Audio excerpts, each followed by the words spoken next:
I have the heart to write it, for it is a thing most sorrowful, nay, shocking, to expose the fall of valor in the soul. Men may seem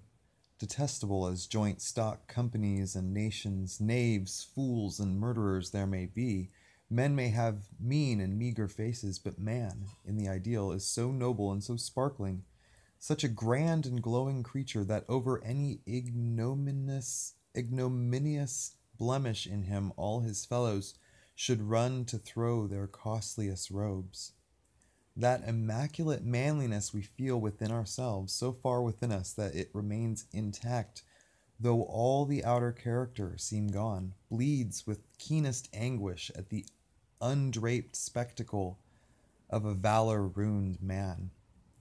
Nor can piety itself, at such a shameful sight, completely stifle her upbraidings against the permitting stars.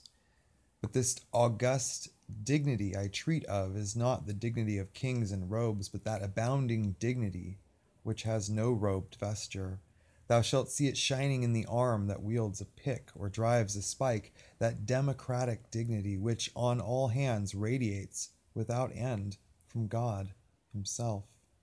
the great God, absolute, the center and circumference of all democracy,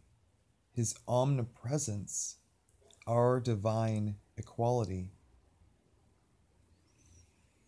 If then to meanest mariners and renegades and castaways I shall hereafter ascribe high qualities, though dark, weave round them tragic graces, if even the most mournful, perchance the most debased among them all, shall at times lift himself